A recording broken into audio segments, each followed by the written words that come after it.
Cryptocurrencies, the future of economics, or a frightening vision of an unregulated economy? This is Roundtable with me, David Foster.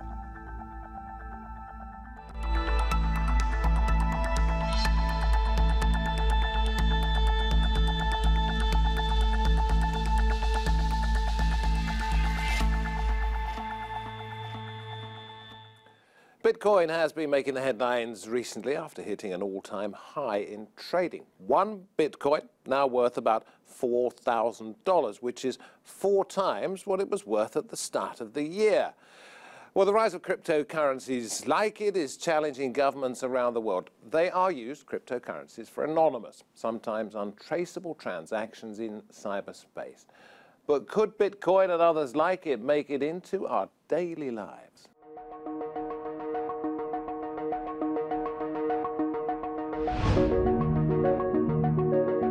It's been called the future of money and exists only in cyberspace. There's no mint to create it, no bank to store it. Bitcoin is one of a growing list of cryptocurrencies that allows users to buy things anonymously, free from government control. Could they one day become a mainstream currency? And is this the beginning of the virtual money revolution? Bitcoins are created by a process called mining. High-powered computers generate a unique code by doing complex mathematical calculations. They then go to an online exchange. It's a highly secure process and doesn't involve any banks. Currency can be transferred quickly, easily, and at low cost. And it's grown in value exponentially. If you bought 100 Bitcoins in 2010, you'd be sitting on $75 million. There's a growing number of ATMs where you can buy Bitcoins, and a growing list of merchants who accept it as payment. Japan approved Bitcoin as legal tender earlier this year. The global financial crisis hit banks hard. In Greece, banks shut down for weeks, stopping people from pulling out all their cash. As the value of currencies dropped, Bitcoin rose. Because it can't be taxed or frozen, it's even being seen as a so-called safe haven asset, something like digital gold. But cryptocurrencies have a darker side. Because transactions can be untraceable, it's the currency of choice for people dealing in drugs, weapons, fake IDs, even prostitution. It's used on the dark web, the anonymous online black market frequented by criminals, drug dealers, and extremists. Bitcoin is also unstable. It fluctuates wildly against other hard currencies. It has quadrupled in price this year, but has previously lost 50% of its value in a single night. And it's been hit by scandal. A Bitcoin exchange house in Japan is currently embroiled in a $1 million fraud trial.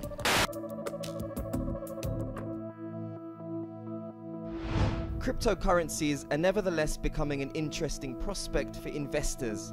There's general agreement that the new economy needs a new kind of money. But market speculators aside, any currency needs public confidence for it to succeed. And at the moment, that is yet to be earned. Well, let's talk about it. At the round table today, Ahmed Mostak, co-founder of Anacoin, also a hedge fund manager who believes it's a matter of time before Bitcoin becomes one of our main currencies. Max Engelen, a Bitcoin investment consultant who says cryptocurrencies are digital gold. To my left, technology writer and broadcaster Kate Bevan, who believes that cryptocurrencies are too volatile to become mainstream, and Robert Carolina from the Institute for Cybersecurity Innovation, who believes that cryptocurrencies pose a major security threat, among other things, Robert. I should add. So we have the antis to my left, the fours to my right, and in the middle, the guy who understands very, very little about this. So I want this to be instructive today. I anti. I think more sceptical is the way to describe it, yeah. We're going to start, if I could, with you, Max, to give the case for, and then, Robert, you'll give the case against. Well, I'm going to give the case maybe, for digital currency as a whole, not necessarily just Bitcoin. Yeah. In the world we live in now, since the internet, we're hungry for convenience. We need things that are more convenient, more faster, things that are going to allow us to save money. and allow us to spend our money more wisely. Now, that's where digital currency is so incredible and such an innovation, is that it allows us to send money abroad almost instantly and for a lot cheaper than originally we were able to do via, Western Union or other forms. It also allows us to keep money in our pocket, unlike a wallet where we would need to go and spend it, physically. We can keep everything in a phone. Our wallet will be in our phone as well. But all of these things you're telling me I could do with my regular bank account. I can send money abroad, I can send money to my friends, I can spend at the shop, I can contactless my card. I don't have to have physical money in my pocket. So what is the real plus? Well, you're not necessarily in charge of that, are you? If that bank were to go belly up, your money is going to go with it. Or not necessarily all of it, but most of it. When you own Bitcoin, you own the money. You own it. It's yours. You're in complete ownership of it. When you go to the bank and you want to go withdraw £10,000, most of the time they're not going to have that money. When it comes to Bitcoin, is that as soon as you buy it and you put it in your wallet, it's yours. It's there for it to be used, and that's the real strength of it. Puts you back in charge of your own finance. Kate, you'll have your turn in a moment. I know you're itching to say something, but Robert, I mean, I'm hearing from Max that it is the currency of the future, that it's more convenient, the governments don't have control of it. Yeah, he likes it. Well, blockchain technology. Hang on. Let's go. Blockchain technology we're coming to later on. I don't understand that. You'll explain it later on. No worries. The way these things work, should we put it that way? Fine, that's a good way to put it. The way these things work, the stuff that makes Bitcoin work, is interesting stuff. It's good stuff to use, and there's lots of people in the financial services industry and governments who want to use it for various things. But when we look very specifically at the question of cryptocurrencies like Bitcoin, the points that have just been highlighted as positives, in fact, highlight the risk of using a currency like this. Now, when I don't know which bank you work with. I'd be happy to introduce you to mine. But when I deposit money in a bank, I have an incredibly high degree of assurance that I will be able to recover that money at some time in the future, not just because the banks have centuries of operational history in dealing with depositors' money, but also because the government where I live guarantees the deposit up to a level that makes me more than comfortable that I'm going to get the money back. On the other hand, if I'm solely responsible to secure the currency that I have, then consider how much risk I'm taking. I thought we had long since passed the day when people would stuff the money in mattresses, and that was their only way of saving. The only thing that cryptocurrency, the advantage that's just been described, is simply saying, well, instead of stuffing bills into mattresses, I can stuff cryptocurrency into a phone, and if the phone is lost, or if the security of the storage device is compromised, or any number of other things goes wrong, where do you end up then? It's actually one of the weaknesses. I was going to come to Emma to talk about how it actually really does work, but Kate, I can't keep you silent for much longer because you're bouncing around in your seat. If you wrote a piece for me based on some of those assertions, I would send it back to you going, none of this stands up, or you can drive a coach and horses through all of those points. Robert's made a good point about what happens if you lose your wallet. I can tell you what happens. There's a famous story of a young man who bought a bunch of Bitcoins right back at the beginning, stuck it on a hard drive, stuck the hard drive in a drawer, and then had a clear out and threw the hard drive away. There's a classic photograph of him standing in front of a rubbish dump somewhere in Wales, one of those vast municipal rubbish dumps, going, my hard drive with thousands and thousands of dollars worth of Bitcoins at today's prices is in there somewhere. It's gone. And that's one of the key risks, really. And the risk is enormous. Also, do you really want to take out £10,000 in cash? What would you do with £10,000 in cash? Yeah. Let's say you're looking to buy a car and someone wanted to take But we've got financial structures in place to do that, that are reliable, you can borrow money. Nobody's using Bitcoin for day-to-day transactions. No, I agree. Bitcoin's more of a store of wealth right now. But it's also an incredibly unreliable store of wealth. The value doing that, I mean, it could fall off a cliff tomorrow. Okay. Iman, I want to bring you in here. I've got a specific question for you because this is Educate David time. How does it actually work? Because you're not only a founder of a Bitcoin currency, but you're a hedge fund manager, and you're persuading hedge fund managers to put money into this. How does it physically work? Well, I think that this is a broader question because you have Bitcoin, and that's one cryptocurrency, and then you have an entire infrastructure that's been built around Bitcoin to allow other currencies to be built on another chain called Ethereum. So you have Bitcoin, which is primarily a store of value, as indicated, of a certain type, but it also has a large amount of censorship resistance. So censorship resistance is a government can't confiscate your money or do anything with that. And within kind of this developed market framework, that's not that big a deal. But if you're in Venezuela, if you're in Nigeria, if you're in some of these other countries with incredibly unstable currencies, it becomes a bigger deal, especially because as an emerging markets hedge fund manager, I've seen my share of bank collapses and entire financial system collapses. And actually, when you notice that the Bitcoin price tends to go up as you get something like a Nigeria devaluing 50% or different elements like that.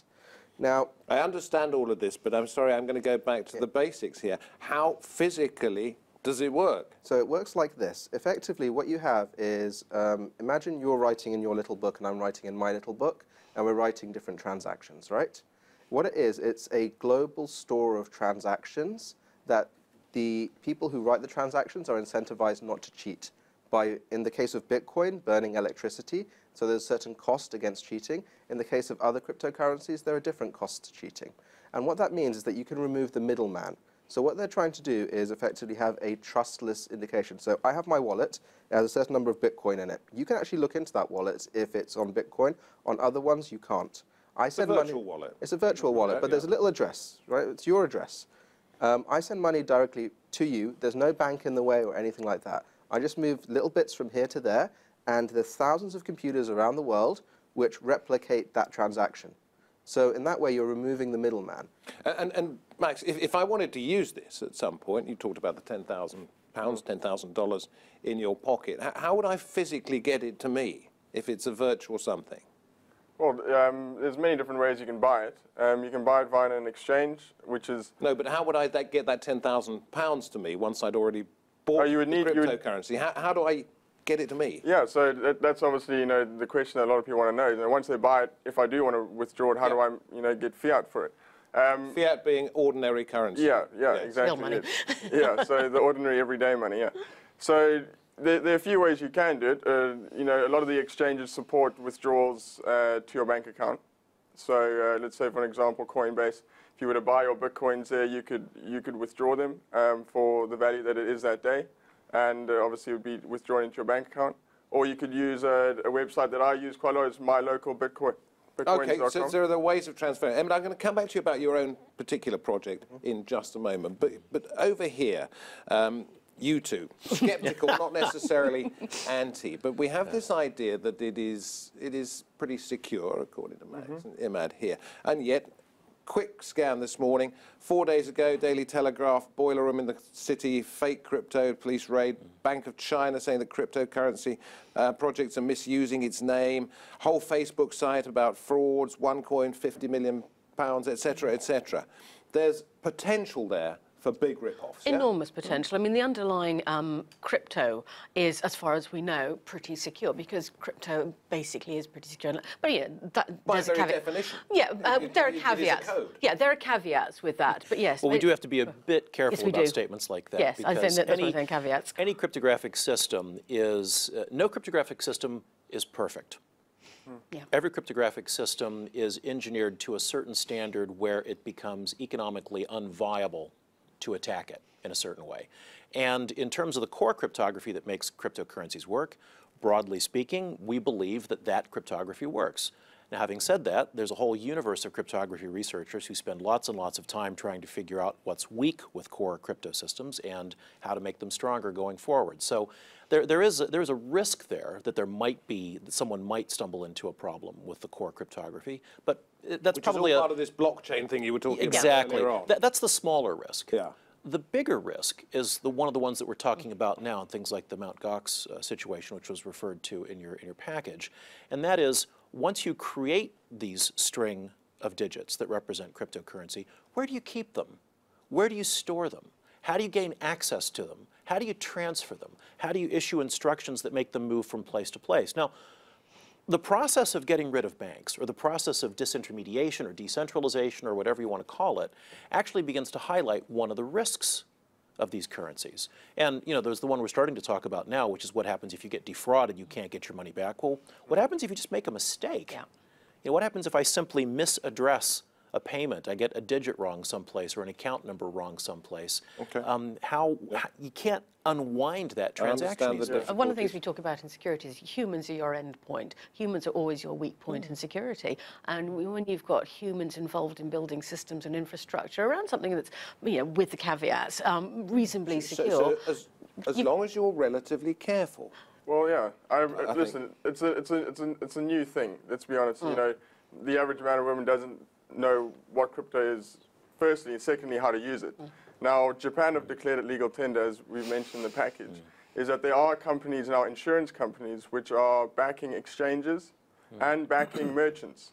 Now, they're taking the first steps to showing the world how we need to give the average man and woman the security and the peace of mind that they will use this stuff. I'm now just remembering the reinsurance stuff around the collateralized debt obligations of the latest of the banking crisis. Stop it, Imad.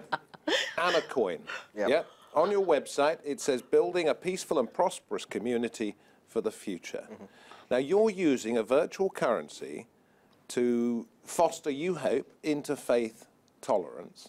Yeah, and you're asking people to put money into it. Exactly. How does that work? So, as I noted earlier, you have Bitcoin, then you had Ethereum, and now you can issue your own currency on top of that. So you can issue TRT coin or whatever. Now, that obviously has no intrinsic value unless it actually has value.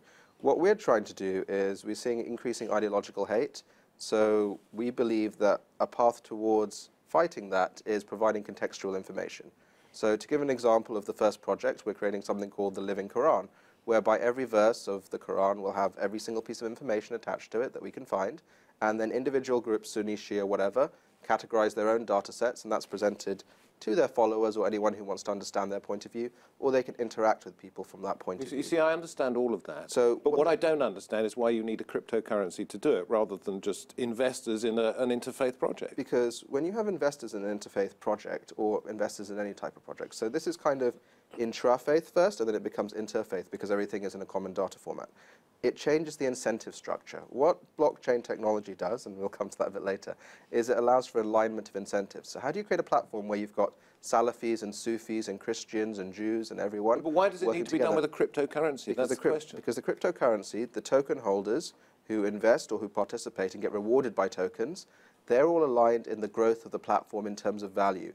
And we've carefully constructed the economy because a lot of the time people are looking at this as a kind of shares, and some tokens are shares, some of them are currencies, some of them are APIs.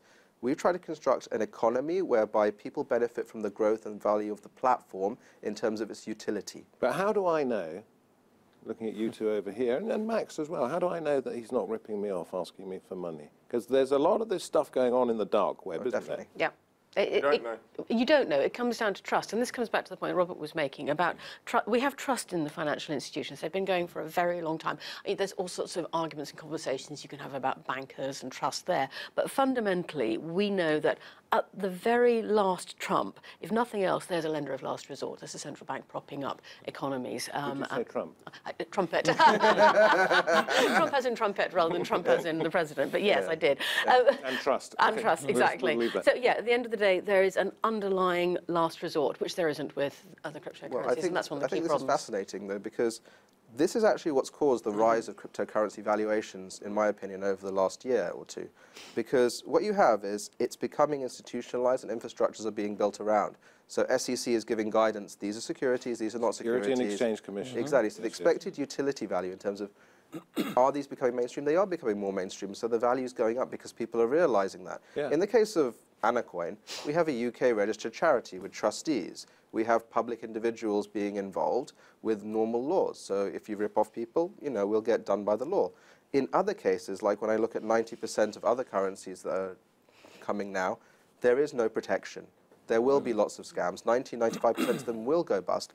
But that's because you haven't gone through this institutionalization Right, so you've put in the checks and balances. Well, we've tried. You believe, but how do we prevent these cryptocurrencies, Max, or anybody, from being used for nefarious purposes on the dark web? You shouldn't have to prove that. That shouldn't actually be an issue. But it is an issue. Except that it isn't. I mean, you know, you're looking at you want to prevent the activities. You don't particularly want people, you know, trading arms and child sex abuse material. You don't want that. The actual use of the currencies, that in itself is not particularly problematic. With the currency, cryptocurrency, correct me if I'm wrong, it is untraceable. Well, not necessarily If you make anymore. a payment, no? No, Bitcoin you can trace it if you really want to. And maybe not, you know, me or us here, but you know, the governments will be able to trace if they really would like to. It's actually more traceable because every transaction is public. It's recorded on a ledger, yes, but your name is part of the blockchain, isn't it? But it's private. The difference is you don't know who it's full definition of the blockchain. Your name is not connected to any transaction. Yes. So in layman's terms, the blockchain is the invention here, but Bitcoin is just what sits on top of it. Now, the blockchain is a transparent ledger that records every single transaction that's ever taken place on the network. So you'll see one coin going from one wallet to another, but it's not saying John's paying Jacob. So, for example, for example, with the WannaCry outbreak, which is the ransomware attack that went around the world a couple of months ago, a lot of people did pay the ransom in Bitcoin. A few days ago, all that money was withdrawn from that wallet. We don't know who withdrew it, but we know it was withdrawn. And they'll never be able to find this person? They're following it around. Yeah. So It's been split, doesn't it? So for example, with Silk Road, which was a major drugs and all sorts of illegal thing, dark net market, the feds actually infiltrated it, so they took it over for a bit. But they could also trace a lot of the transactions because the people didn't use security. Bitcoin by itself is not that secure in terms of privacy, but other currencies like Monero are secure. So there's like some currencies, there's assets, there's securities, a whole entire infrastructure is appearing around here. And unfortunately, governments are finding it increasingly difficult to stop those because which leads me it's difficult. to this point. I'm sorry to have to sort of, it's a bit like bathwater going down the plug hole. It sort of suddenly starts to hurry up. Thank you for the definition of blockchain. Yeah. We don't need to go there anymore. But I want to go to this one, Robert. Sure. You said you believe this represents a serious threat to governments. Well, I think that some of the values that are talked about with cryptocurrencies undermine the ability of governments to do what governments are paid to do. Governments are in the business of maintaining security, and to do that they have to collect taxes. And they also have to do things like investigate crimes. And part of the criminal investigation and criminal interdiction program that we have these days are things like anti-money laundering and avoiding financing of terrorism. That kind of identification piece that goes into, that's so central to the banking system these days. One of the interesting things that comes out of this discussion is that we began, people started with cryptocurrencies saying, well, this is about decentralization, about getting rid of banks, about getting rid of the middleman. But the very thing that makes this stable, what we're starting to get at, where we seem to have some small amount of agreement, is this idea that, oh, there's this surrounding infrastructure. You know, now there are exchanges, and now the Securities and Exchange Commission in the U.S. is starting to issue guidance on what constitutes an investment and what doesn't. And in the U.S., the Commission of Uniform State Laws has just come out with a proposal for how to regulate exchanges. So it seems to me that sort of started off perhaps as a sort of wild hippie, and now it's becoming what we're doing is we're more or less reinventing. We're more or less reinventing the banking system. We have a banking system. Let's use it. Yeah. If cryptocurrency is going to grow up and become the equivalent of fiat currency, actually sit at the heart of an economy, then someone will have to replicate all the functions that we already have in the banking system. Now, if cryptocurrency becomes something that, oh, well, it's regulated and there's a known money supply and there's exchanges and they're regulated and they're audited and they have to be licensed, et cetera, well, then you got something. So what you're going to end up with is a mainstream currency out of which a lot of people who were the early entrepreneurs in it have made quite a bit of money, and it sort of comes closer to the old-fashioned currencies. Eventually, yeah. It'll take a long time. But I don't see it ever replacing... So people are like gold prospectors. They're going to make a lot of money very quickly. Right now. But the thing is that Bitcoin is only the first. There's a hell of a lot of other coins out there you can make a lot more money from right now. Would you invest in Bitcoin? No. Would you invest in Bitcoin? You have? Yes. Yeah, I'm going to say Bitcoin, I mean cryptocurrency. I mean, effectively, what you tend to have is something called an availability cascade in any type of ideal, whereby it suddenly becomes mainstream. And Bitcoin at the moment, like amongst my hedge fund peers, I would say 20% of them are invested personally. No institutions can invest in it at the moment due to custody issues. Again, the infrastructure building around it, massive multi-billion-dollar, $100 billion endowments will be investing a small portion. Now, Bitcoin has other issues specifically in that it doesn't scale. at the moment. This is a big thing. It takes You'll have hours. to tell me what that means So it afterwards, means because that- we've got 40 seconds left in the program. So who wants to throw in their last pen? If you haven't bought penneth, as we used to say. Bitcoin, don't go buy a lot. Go buy yourself £100 worth. Learn about it, because once you own it, you'll start learning about it. That's actually not a bad piece of advice. If you can lose £100, that's a good piece of advice. Go and learn about it with 100 quid. Yeah. I'm not planning to buy a cryptocurrency in the near future, but I'm very risk averse. Okay, guys, thank you very much indeed. I have learned a lot. We didn't get into forks, but we'll talk about that afterwards. If anybody wants to know what a fork is when it comes to this, it's probably easy to find out. I think it's when things go like that, which is what we did, I suppose, to some extent. Thank you. Thank you very much for joining us on Roundtable. What are we talking about? Cryptocurrencies, unregulated, sometimes unstable, but becoming, as we've just realised, a little bit more mainstream by the minute. Could the future of money, how we all earn and how we spend it, be about to change forever? Thank you for watching Roundtable with me, David Foster. We'll see you next time. Bye-bye for now.